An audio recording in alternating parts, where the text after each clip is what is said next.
Now, on this session, we're going to again do the 5 exercises that you've done previously with slash and spread. We're now going to do them by pivoting. Now, it's a wee bit more complex, but you don't have to do all the cutting and things that you do with slash and spread. If we go to exercise 1, remember we took the shoulder dart and put it in to the side seam. So I'm going to leave that there, and here you can see the pattern that we produced for that, moving the shoulder dart into the side seam. So we're going to do that this time with something called pivoting. Okay, so I've got a piece of paper here. Now watch what I'm doing. Taking my block. Now the very first thing you do here is you mark on your block where you're going to be locating your new dart. Now watch what I'm doing. We're going to move that big dart into the side seam. So I'm going to put a lovely little mark on my block here. Just a little mark like that. Okay. So what I'm doing here this time, I'm going to mark, I'm going to draw around my pattern from the side of the dart that I'm closing at the shoulder, round the shoulder, down the neckline, down the centre front, across the hem here, or the waist as I should say, and now this is the crucial bit which you must remember. You mark up to the mark that you have put on your block pattern. Now that's indicating where the new dart's going to be. Now for this you need to use your awl. Now if you haven't got an awl, don't worry. The awl is just, it looks a bit like a little small screwdriver with a point on it. Now if I lose my awl, for example, I very often just use something like my stitch picker, or I use like a small screwdriver that goes with my sewing machine. But in this case I'm using my awl. So what I'm doing is I'm taking the awl and I'm actually pivoting and placing it on that hole at the bust point, moving my little weights off, and what I'm doing here is I've just got another little mark here on this so it's really clear for you. That's where I've marked to. You see what I've marked? That's what I've marked. I've marked from the side of the dart that I'm closing, down the centre front, across the waist and up to the point where I'm going to place the new dart. Just popping it down back on there again. And I'm now going to take and pivot here, place my awl, and I'm just literally going to close that dart over. So I'm swiveling it over like that. Can you see? I'm just going to do that again. And I'll just do it, and I'm swiveling that notch over to there, closing it over like that. And with my pattern in that location, I'm holding it down. I'm marking across the remainder of the shoulder, down the armhole. Don't forget to put in the notch, down to the mark on the block. That's the crucial bit. I don't want you to carry on down here. So what I'll take it off now. What I've got is this gap, and that is the new dart location. So I'm just going to mark them into the bust point, let you see what they would look like. Now you know you'd move these darts back from the bust point as per what you've done previously with slash and spread. So what we've done now here is we've created the same thing by pivoting as exercise number 1. We've closed up the dart here and put it into the side seam. once again you would literally have to produce the dart inlay. You'd have to fold up your dart legs, fold it over one on top of one another, and then with your scissors, with the pattern, fold it. You would cut around. Didn't work but nicely, and there we've got our nice dart inlay. So you'd obviously have to cut that out, and then you'd have to add on seam allowances onto the pattern before you could make it up. So let's just do pivoting on use the pivoting method on the other 4 exercises. So let's just pop that away, and we're going to go to exercise number 2.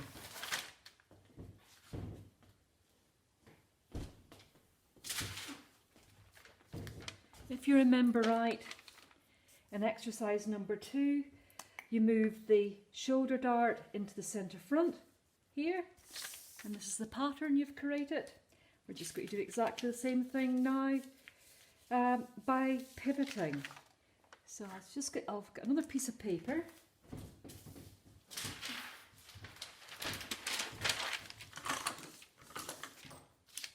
And I'm going to get my block out again.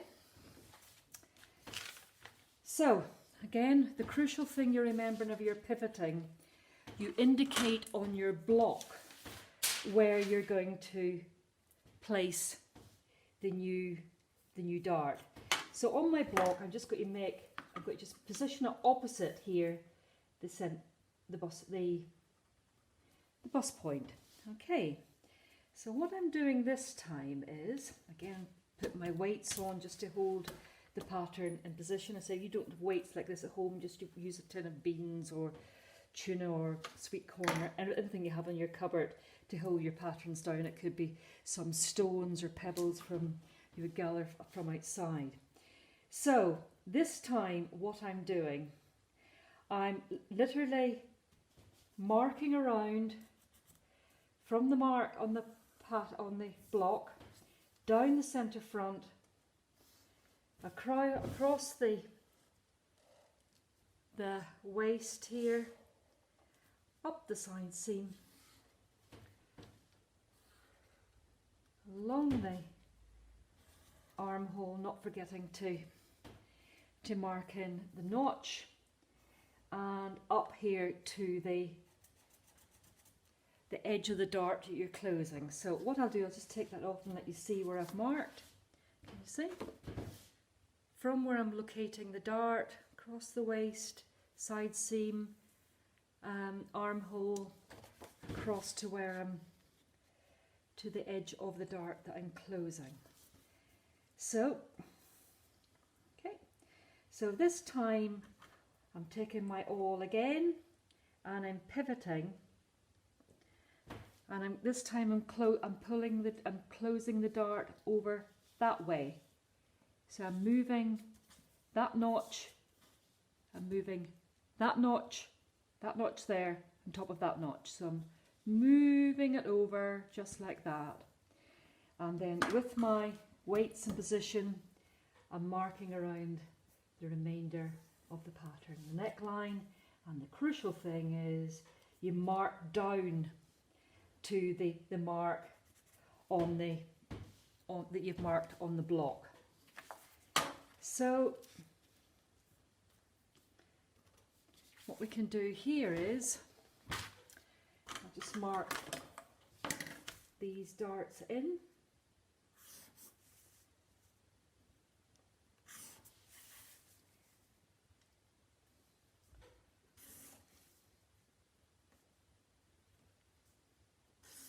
You see? You mark, well, you know that you move them back from the bust point, and always mark where your centre front is in your pattern. And what we have done is created the same pattern shape but by pivoting. It's much easier, but sometimes difficult to get your head around it. If you don't master this while you're at home, whenever you get back onto campus, after lockdown, I will go through this with you again. So let's do exercise 3.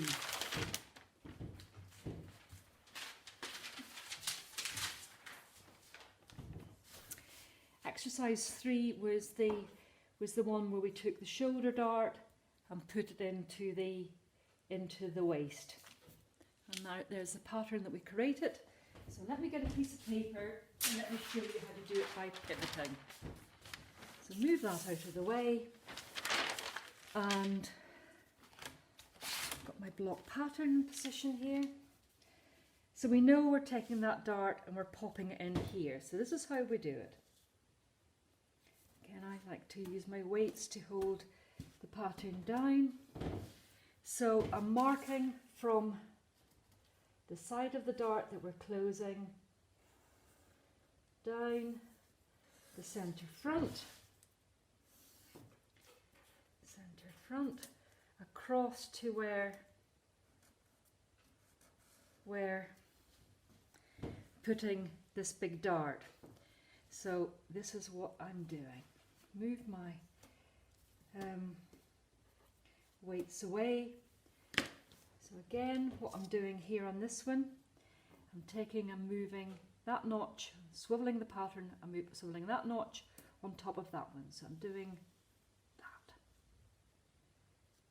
Just put my little weights down again and mark around the rest of the pattern.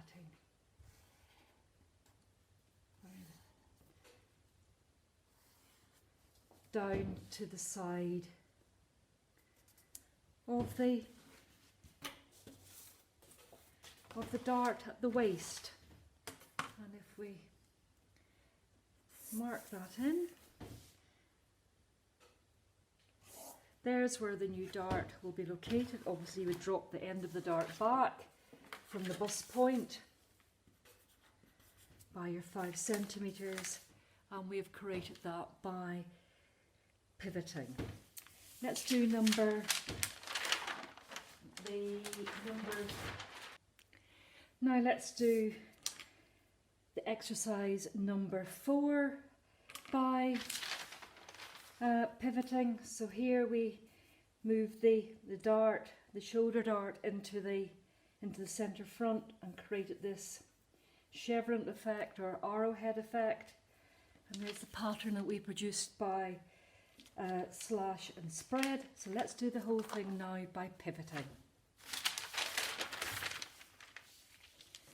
So got my piece of paper and my block pattern. So what I need to do, again, remember the secret to this is to indicate where you're locating your new dart. Not on the paper at this stage, but on the block. So we want to have this dart, the arrowhead effect, on the centre front. So I'm going to locate it here. So I've got a little mark here on my pattern, as you can see. So once again, I put on my weights to hold everything down, keep everything firm, and I'm marking from the point on the block down the centre front, across the waist, up the side seam, round the armhole to the shoulder end, and to the edge of the dart I'm going to be closing. So once again, I take my awl, place it at the bust point here, and this time what I'm doing, look, I'm swiveling my pattern over this way, look, moving that notch on top of that mark that I've made. So what I'm doing with my pattern in that position, stick down the weights again, mark around the remainder of the pattern, which is going to be the neckline, half of the shoulder, down to the point that you've marked on the block. There we go. And that is that new dart in the centre front. Initially connect your lines up to the bus point, but you know that you will move the dart, both dart ends back from the bus point. And always mark on your pattern where the centre front is. So there's my new